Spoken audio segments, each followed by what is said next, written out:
So one of the best conspiratorial documentaries on Netflix this year is The Great Hack. It's looking at Cambridge Analytica from the other side. Everything from the court case to what happened and the repercussions for society is looked at. And it's got everybody asking the question, are our phones listening to us? How much data are we giving up? And is there a bigger conspiracy here at play? But before we get into that, we'll have a quick look from our sponsors. So there's a new Limerick-based company on the block called iMua. Their aim is to be the Just Eat of the beauty industry. So if you're in the market for a beautician in your area, a professional, this is the app to use to find them. Right now, if you're a professional makeup artist and you're looking to find more business, listeners of the podcast can get a 3-month exclusive deal with them. They get a bunch of free stuff. So if you know makeup artists or any MUAs as they're called these days, I guess, then send them through and 3 months free. Happy days. Now, let's get into this.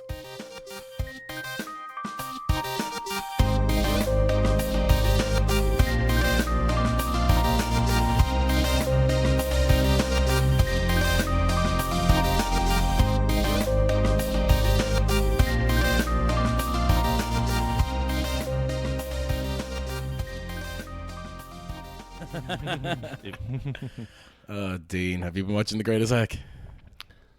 The Greatest Hack? Or The Great Hack, sorry. The Great Hack on Netflix. Great start. Yeah. Watched already. It's mad. Yeah, it's fairly mental. Documentary of the year. Already. Yeah. No, I would agree. It just goes to show like how completely... Well, I suppose, yeah, let's actually describe what the hell The Great Hack is. Yeah. So The Great Hack is a documentary that goes through basically what was going on the inside between Cambridge Analytica and Facebook during the Trump election and the Brexit election, and basically the scandal that went down in stealing over 50 million people's data in 2016, was it? Yeah, just before the US elections. It's the whole story.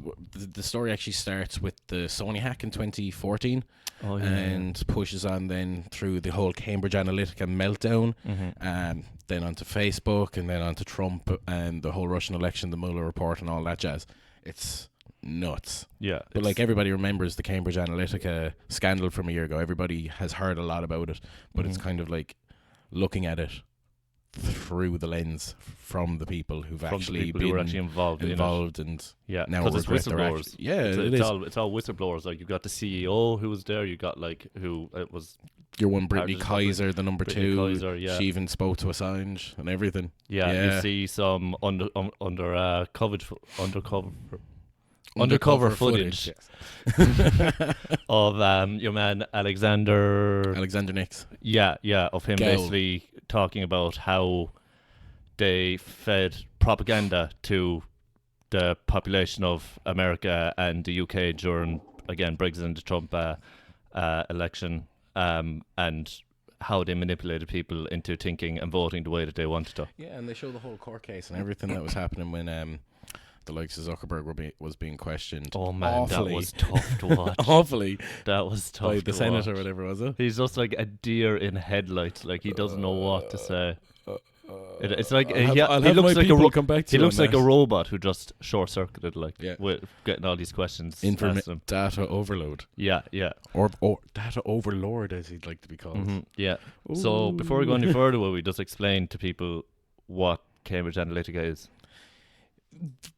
Yeah, I suppose essentially they were a data marketing company in like the very loosest sense, but they specialized in using artificial intelligence and using the data for political lobbying. So the advertising for, just different political groups and online channels. I think the era of just posters on every fucking like post from here to Dublin are gone. You are moving online, and I think people are only starting to realize how much data they're giving up voluntarily for the ease of access for social media. And it's not even like, obviously, like when you sign up for various apps and services such as Facebook, the first thing you see is, do you agree to our terms of service? And nobody reads them. 140 pages deep of No, not really. 90% of people don't read them. But one of those terms of services is that basically by default, you're agreeing to allow your data be used by third-party applicants. Now that's on Facebook. Other companies won't do it. So Amazon basically came out and said that like we don't sell your data to anyone. Well, they said that we don't sell your data to anyone unless it's specifically needed. Like say, if your address is needed to have something delivered to you, it takes your address. It doesn't take like your date of birth or like your what other stuff that you're browsing to know on it. Like it's just literally your address that it takes. But whereas Facebook, and this is where like the big scandal came out, who the former CEO said that basically you have third-party apps on Facebook. Say like if you download a game or something like that on Facebook, you play it, you sign up for it, blah blah blah, and Cambridge Analytica were able to take over 5,000 data points per person. Yeah, so the way they were doing it was, what they would do was, Joe, those stupid fucking quizzes like what sandwich are you and what Disney princess are you? They're essentially personality tests. Yeah. So you're answering these questions and you think it's a nothing answer. But over time you do them and it starts to build up. Oh, we saw a lot of them. That was a fad that came out a couple of years ago. It starts to build a demographic of people. Their Joe, their personality types, your just an idea of who likes, interests, blah blah blah. of who you are.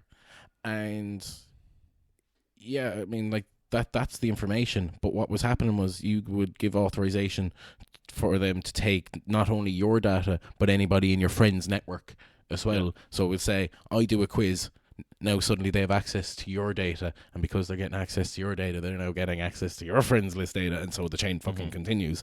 And apparently this is one of the terms of service that we agreed to when you're doing those quizzes. Yeah. But you can see that if it's like, and you go into them, it's this would like to use this and this, and you can go no or yes. Everybody just goes yes. Yeah. And they don't actually look at it. No. And this was over this whole Face app a couple of weeks ago. People started freaking out because it was a Russian company. Yeah. It turned out nothing, but it's a term of service that's in 101 other apps. Yeah.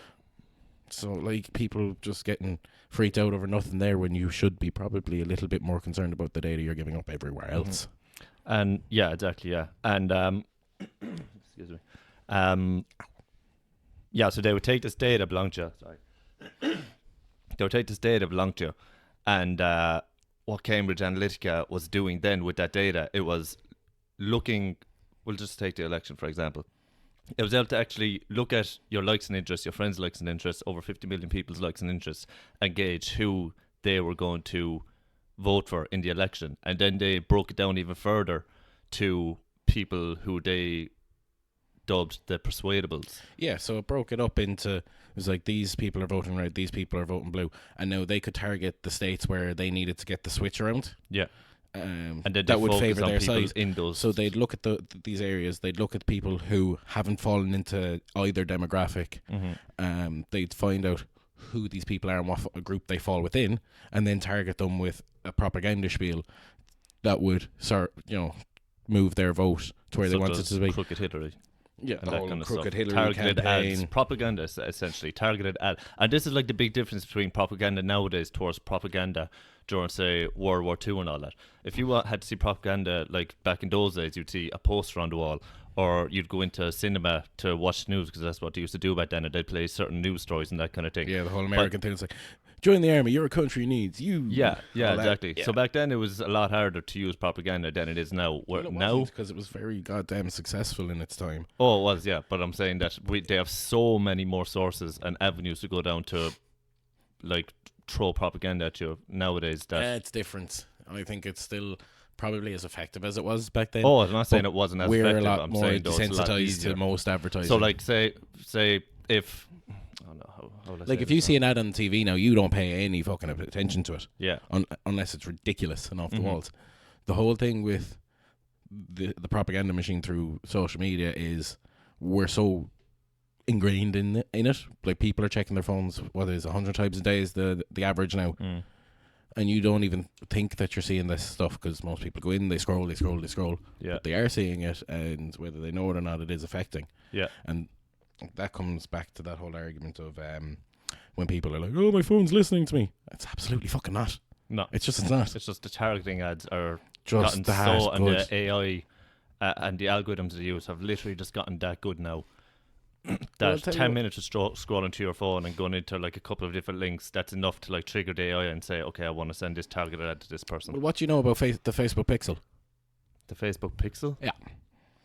Okay, so in the Facebook Business Manager, the whole advertising suite that's just in the background of Facebook for people in marketing jobs and stuff for this, there's a piece of code called the Facebook Pixel that you install on your site if you're like a retail outlet.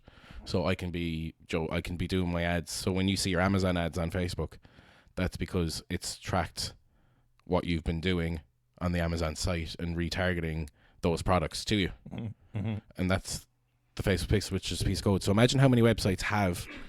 So when you think about, and like this is normal, this is fine. You know, there's no, I don't see anything shady about it. This is, you know, how modern advertising works. Yeah. The same way that television did, same way that newspapers did. But you're being monitored on pretty much every site that you're on, and that's getting this whole overview of you as a person, of your shopping behaviors, your interests, the things you're looking at, and they have all of that. Mm-hmm. So they know how much money you're spending on X.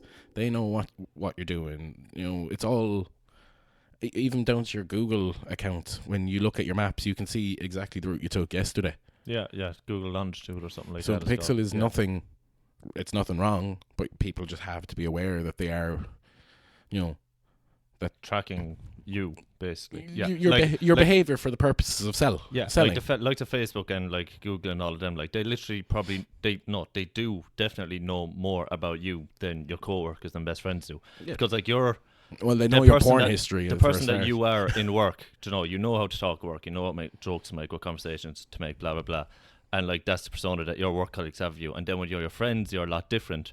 But you wouldn't be having the conversations with your friends that you have your work colleagues, so they see a different persona of you and your family as well. And then you're online, you is a different person as well. Facebook, your behaviour online, what you're scrolling to, what you're clicking, blah, blah, blah, it doesn't matter who you're with, it stays the same. And these companies, they know you better than everybody else in your social network know you. Yeah, but look, there's digital marketing's cool. It's great. It's a cool job.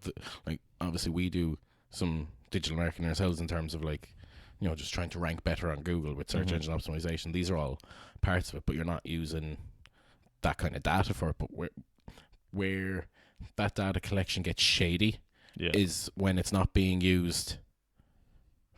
When it's all well and good having all that there, and we use it for advertising and marketing and just normal day-to-day things that most people don't really give a rat's ass about. Yeah, no. But when it's being used in the manner in which Cambridge Analytica used it is where it's a big go fuck yourself. Exactly. When they're getting involved with politics and elections, and which could essentially change people's lives. Like Brexit, for example, that's literally going to change so many millions of people's lives for the worse. And Cambridge Analytica, it's not completely their fault. Politicians come out and told lies and everything, blah, blah, blah. But Cambridge Analytica were a massive part to play in that. And like it is this kind of stuff that literally has the potential to ruin lives. It is. It's a really tough debate because it's one of those things. It's like we give up that data freely, willingly, unknowingly, maybe. Yeah. For access, Joe. Whether we want to use Facebook, whether we want to use YouTube, and like when you think about it, Facebook, Instagram, WhatsApp, they're all the same things. So if you think you're being targeted by nappies, for example, are you saying you haven't talked about it in your WhatsApp? Are you saying you haven't talked about it in your Messenger? Are you saying you haven't been looking up mammy daddy pages on your Facebook feed? Do you know? So it comes down to that famous example that we all probably learned in college about the girl who didn't know if she was pregnant or not and started like Googling it and stuff like that, like, you know, like different pregnancy blah blah blah symptoms, and then she ended up getting like a care package from Target sent to her house with a load of baby essentials in it. Yeah, that's the famous example of, you know, like even if you're not specifically talking about nappies or babies or that kind of stuff, they can get a sense from your search history, even if it's somehow related to it. Okay, this is the kind of stuff that we're going to target to them. It's not rocket science. It's it's simple. It's understanding your customer. Yeah. But where all again, this when they have 5,000 different data points on a single person, that is an outrageous amount of information, and more than enough for them to be able to give you certain targeted ads. Yeah, and it's when it's being misused is where the problem is. And the fact that your man that was running the documentary asked Cambridge Analytica for his data, And under GDPR regulations, which are now a big thing since the whole Cambridge Analytica thing, and companies are required, to give you your data if you request it. You have the right to be forgotten. You have the right to be removed. It's the whole reason Martin's trying to get out with the Catholic Church, because they have no right to his personal data if he wants it removed from the transcript. Yeah. But Cambridge Analytica basically went, after the 30-day period where he asked for his data, and went, no. Yeah. We can't give you that because it's sensitive. Yeah. Fuck you, it's me. It's me. Yeah. It's not even my information, it's me. Yeah. It would be so interesting to see even if you ask those kind of companies, like, I want my data, I want all the data on me, to see exactly what they have on you. Well, you just saw that. They just went, no, it's sensitive, and they'll take them to court, didn't they? Yeah, but under the GDPR laws, they can get fined 20 million or 4% of their gross annual profit. But because they were a company in liquidation and closing anyway, it was a complete non-entity. And they actually burnt a lot of documents as well that I think they said was either unrelated or was an accident. But they said like thousands of documents were burned before they went into liquidation. But they essentially got around GDPR laws straight off the bat. It was like, just close down. We're done. Yeah. Put a fork in us. We're done. Yeah. So I'm sure they had to. I mean, like. Sure, there was a PR. But when you get caught manipulating elections, like, there's no way that you can stay functioning as a business. Yeah, like, I don't know. I think there's a conversation that needs to be had. Is like GDPR going to be enough? I don't think so. I think there needs to be some form of like an open access to my own personal information, and if I don't want X, Y, and Z being used by you for whatever reasons, then that should be the case. It's getting to the point where for me anyway, it's getting to a point where we're part of the simulation, if you want to go into like conspiracy mode on this, that how far apart are we from our online selves? Yeah, it's becoming a human right almost. Is it actually? They said something like that inside in the documentary as well. Something about they're something trying being added to human right. There's a couple of groups trying to lobby to make data rights human rights. Yeah, something like that. Yeah. But like you said, it makes perfect sense. Like, like if I go up to Facebook and say, I want all the information that you have on me. Yeah, grand. Here you go. If they did give it to me, here you go. Right, I don't want you to have any of this information. They could send an email back and be saying, yeah, that's deleted. Yeah, okay. We don't know. Yeah, but to a lesser extent, like if I go onto a website and sign up to a newsletter, and 2 months later I want to unsubscribe and they have and tell them to delete my email, they have to. So, yeah. So like, no, it's my information. The law is there in black and white. Follow it. And if they're not following it, then the law needs to be stricter. The regulations need to be stricter. And if it's getting to the point where it's too late for us to get that information back, we've already given it up. Yeah. So what do we do next? I mean, like, even though when Facebook was getting in trouble with this, and Zuckerberg was, he actually put up a status there a couple of days ago, a big long status about like how he's working on keeping personal information safer and how it's properly dealt with and that kind of thing. But again, like, I still don't believe it. Even though all of this stuff happened, like, I still believe that like all these companies are still going to be misusing our data, got to be hold that more data on us than we could ever imagine. That like all data marketing and all that, like that's not going to stop. Like, that's just part of the real world now. Like, we have to accept it, and it's not illegal. But it just comes down to the fact that like, just because this scandal happened doesn't mean it's going to stop. It's just going to like happen differently. They'll have a way of working it in a way that it abides with the current laws and regulations.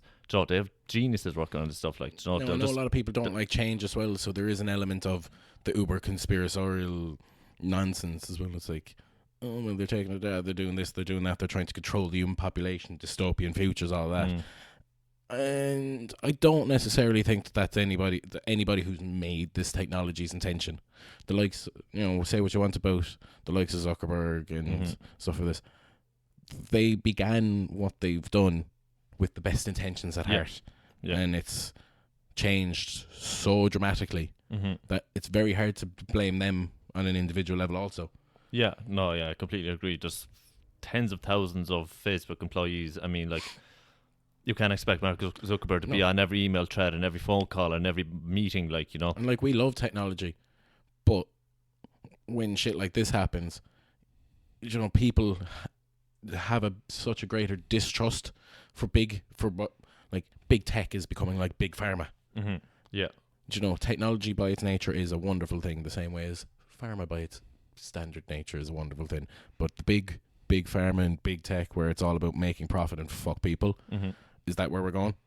And do you know what the thing is as well? That what Facebook are looking at us, they're saying, yeah, Grant, this happened, but none of you are deleting your password or your accounts. Do you know, none of us did. No. And now I don't know, like they did. I think they lost like 1 million people, but 1 million people to them is like me losing €1 down the back of the couch. They had to pay a $5 billion dollar fine after all this happened, and their stock went up. Do you know, like that's just like the fucked up way the world works. Like, you know, but any publicity is good publicity, isn't that what they say? And publicity directly affects stock. It's, you know, it's so fucked up. Yeah. But like, when people are so distrusting now of tech companies, like the conspiracy then just grows. Yeah. Because it's like, are we being listened to? Are we being monitored? Are they trying to control us? You know, to control our minds through our, because we're just glued to the phone, Black Mirror style all of the time. Maybe. But there is, I don't know. Like there's like you said, I mean, like technology in itself also like it does loads of good. You know, like it probably does more good than not good. I mean, like without Facebook, like I would, like again, go back to like our parents' times when they were younger. Like I have friends who I speak to regularly, who I met in Australia, who live in completely different sides of the world to me. You know, like, and without Facebook and all this kind of technology, I wouldn't be able to do that. Even my friends who live in Limerick, like who I regularly chat on a daily basis.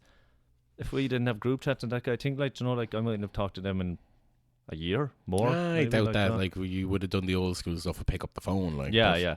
But it would have been less frequent contact. Yeah. So like, you know, like we're not here to basically say that like Facebook's terrible and they need to close down in the morning. Like, you know, like, and technology is dangerous. Like, you know, don't sign up for these things. Blah blah blah.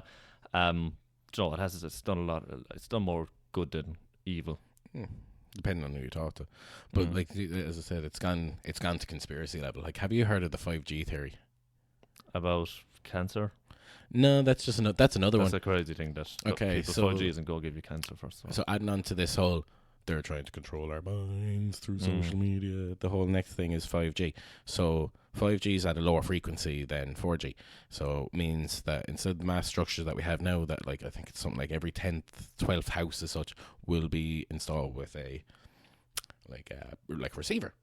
Because that's the kind of distance that 5G can travel. And now the waves that 5G travels at is supposedly a very similar frequency to the like war weaponry, with, you know, the ultrasonic noise to force people to like evacuate a place, and because it's so mind numbing. And supposedly a small little tweak to that machinery can do the same thing, that it's the same base technology.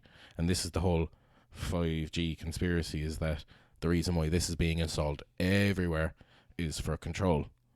Now, add that onto the cancer one. It's like, oh, it's going to take time off our lives. We're going to be controlled. Fuck all of that. It's like, it's going to take a year off my life. Fine. That's completely fine, because all the benefits that are coming with surgery and medical tech, they're going to add 10. So -1 plus 10 grand. I'm still going to live 9 years longer. I really don't see an issue here.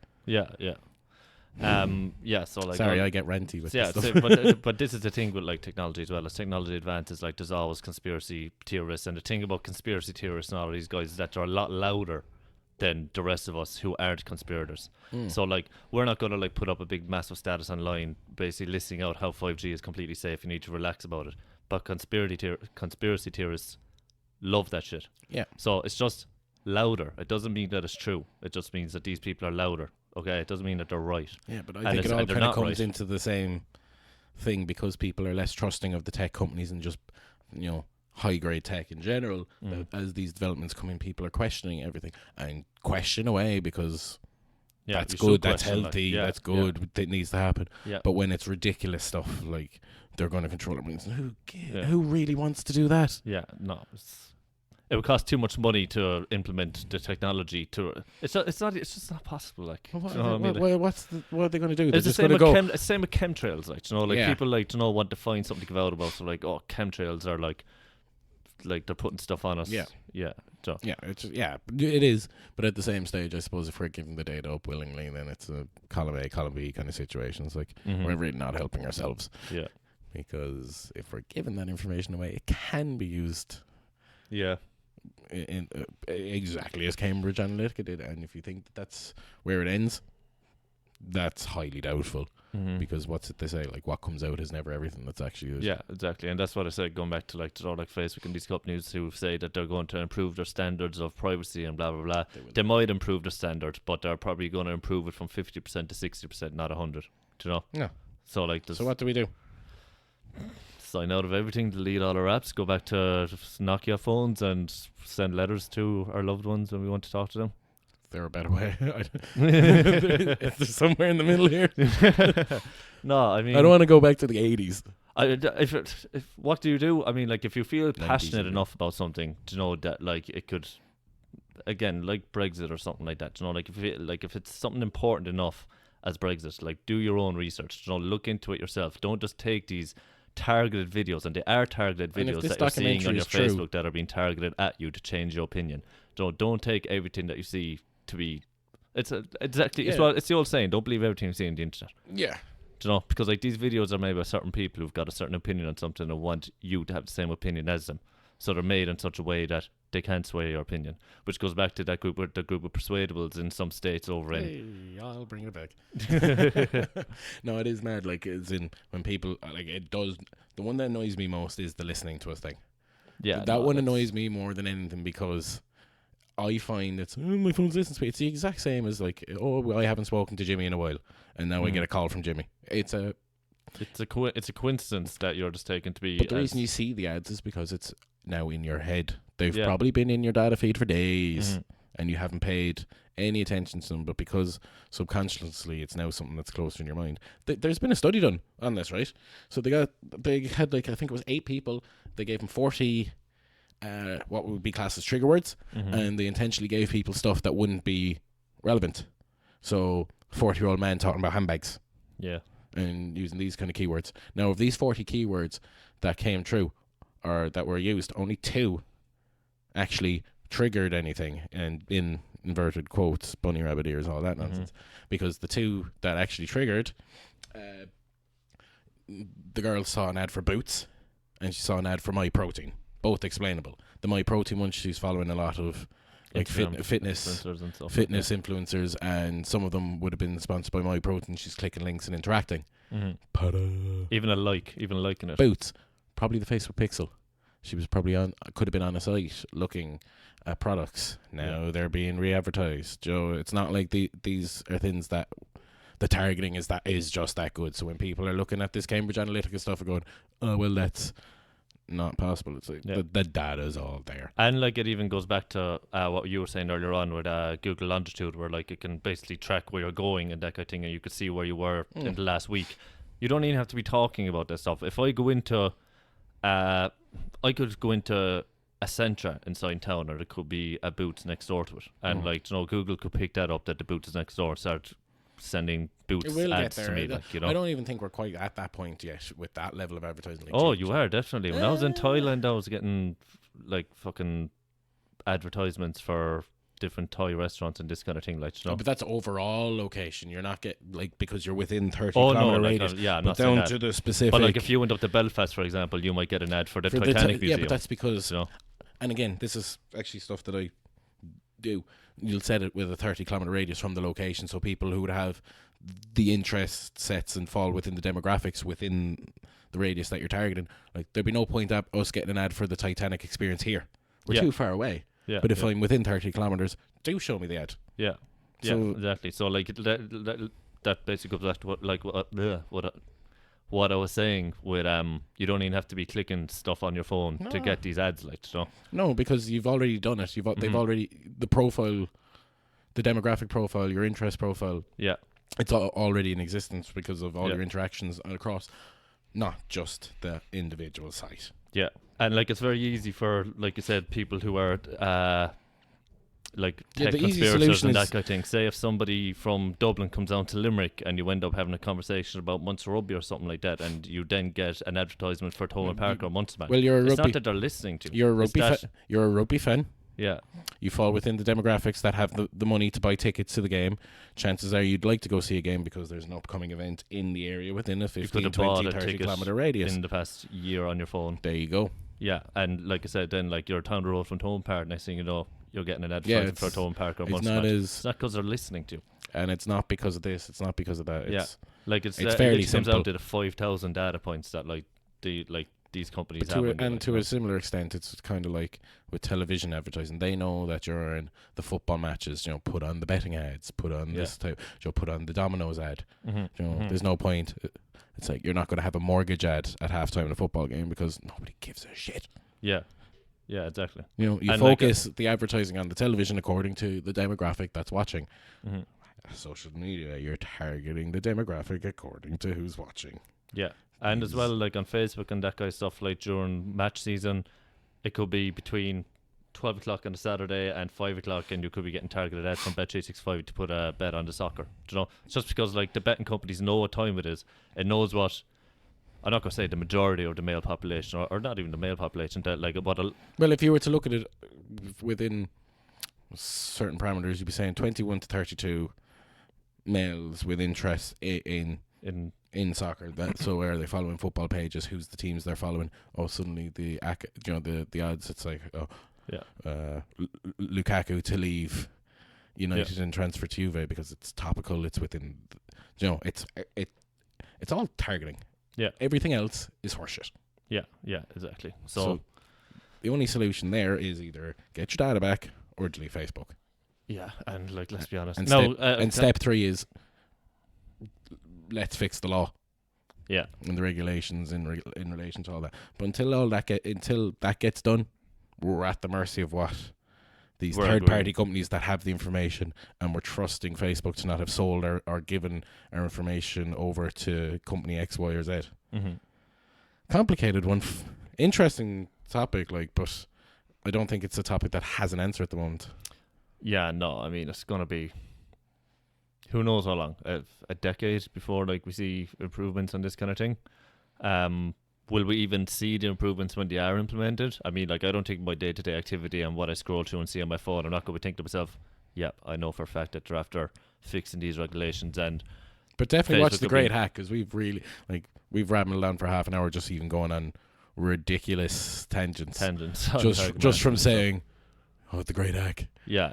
No, definitely give it a watch, because it's just fascinating as well to see how fascinating is definitely the word I'd use. Yeah, even the guys in the cafe where the lad was spying on them, they were talking about how they come up with the Crooked Hillary slogan, and they come out with different logos and that kind of thing. How these CEOs aren't just sitting in a boardroom, doing their job and that kind of thing. They're actually going out and they're properly trying to come up with, I would say, corrupt strategies in order to make money. Because at the end of the day, for all these companies, it all comes down to making money. Yep.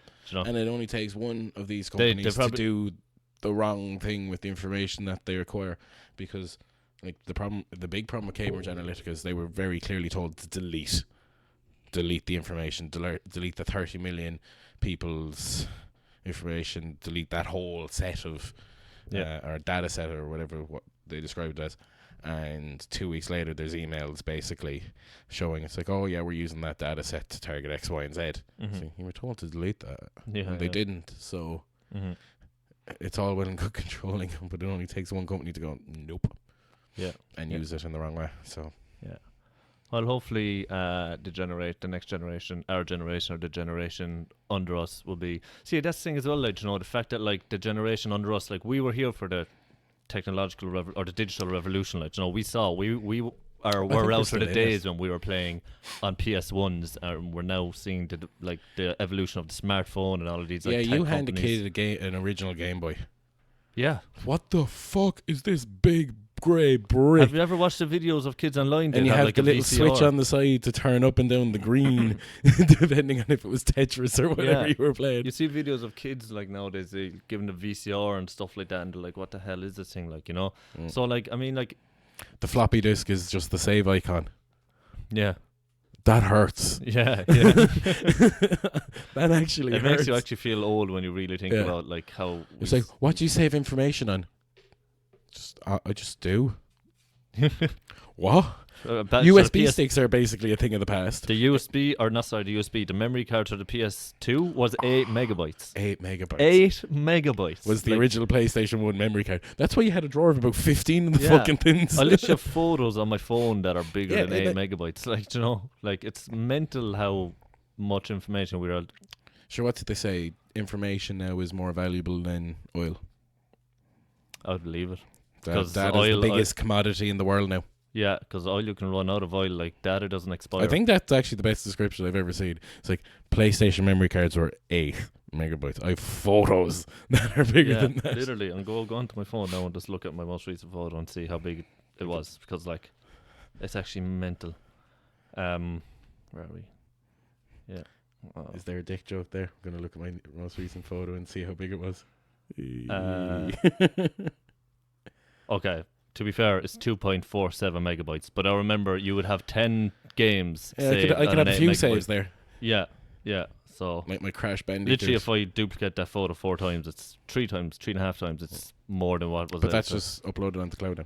But like, Yeah. okay, you come away from the memory cards and you go to the floppy disks, then you go to the USB or CDs, then you go to the USB sticks, then you go to external hard drives. Mhm. External hard drives are almost a thing of the past now as well. Yeah. Yeah, but then you gotta go back to like, you know, like the fact that at some point probably everything will be saved on the cloud. Do you really want that? Do you want all of your like information saved on the cloud? I couldn't give a shit as long as it's secure.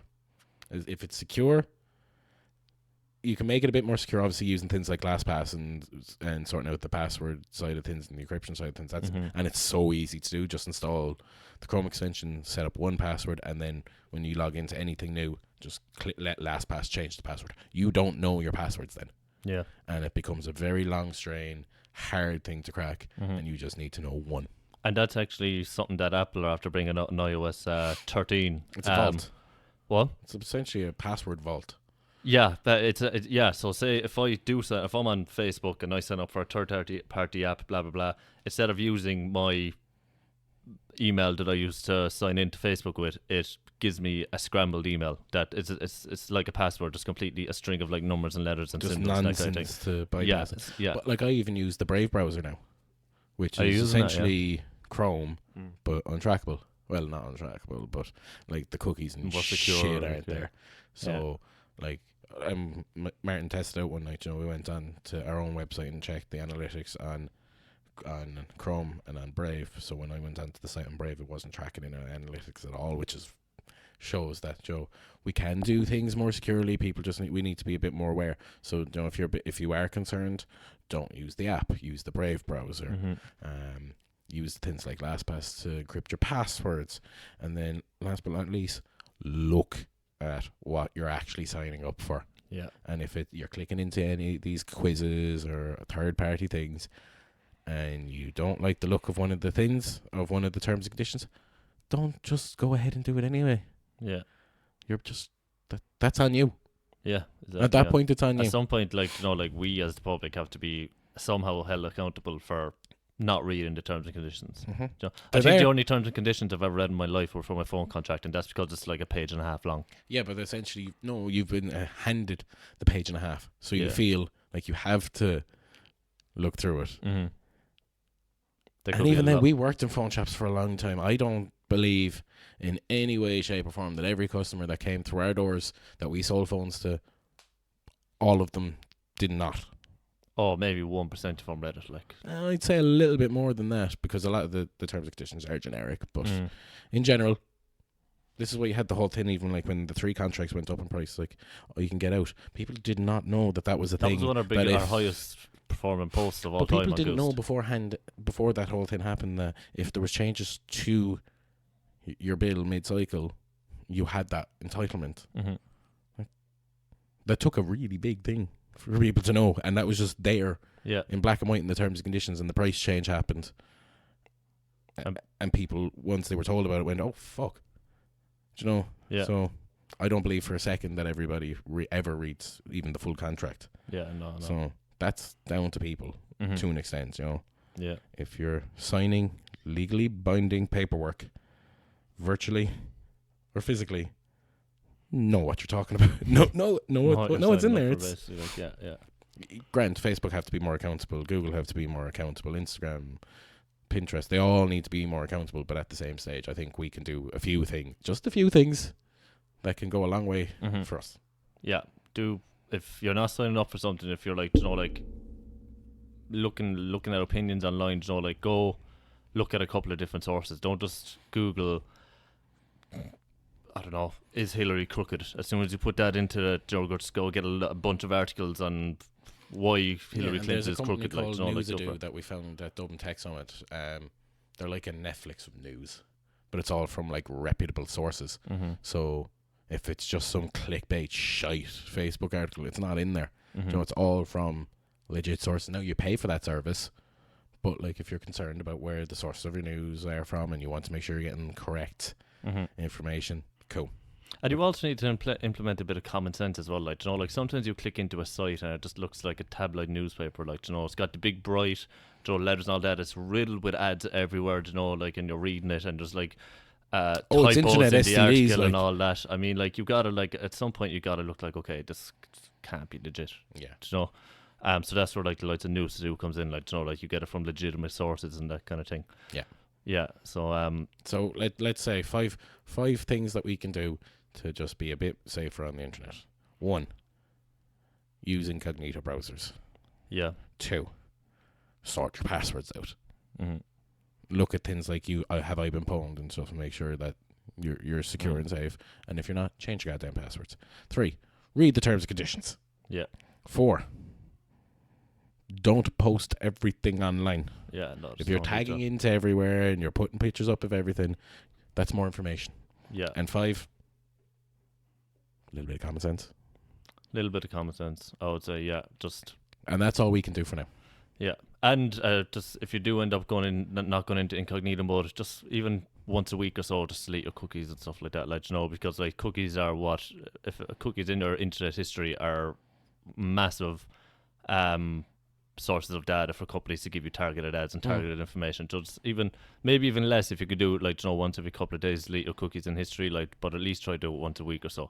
Yeah. Just to give yourself a bit of a digital reset, if you will. Ads aren't bad. Facebook ads aren't bad. Digital marketing ain't bad. None of that stuff is bad. Yeah. It's bad when people use it the wrong way. And people like Cambridge Analytica, they're getting what's coming to them. And I hope that anybody else who's been involved in those kind of companies, that they all get shut the fuck down. Yeah, and the likes of your man Alexander are held accountable as well. Alexander Nix, Brittany Kaiser. Yeah.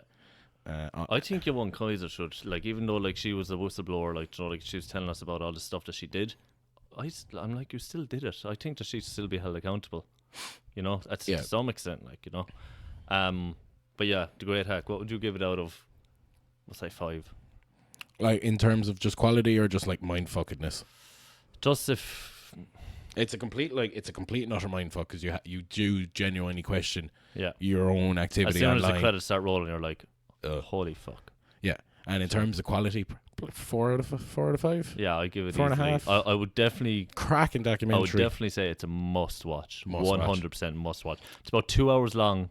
But you wouldn't feel it. No, you wouldn't feel it. It doesn't really get boring, you know, like it's not, you don't have to be big on technology and need to understand certain jargon to be able to watch it. It's fairly simple to understand what happened and how they're using your data and how they're manipulating society.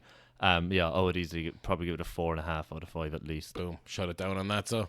Yeah, definitely. And that note, if you want to find out more about what we do, search for the Goose. Yeah, Goosed.ie, Twitter, Goosed_ie, Instagram, Goosed.ie. Facebook, Goosed. Just find Goosed. And apart from that, good luck. Cheers. See you in a while.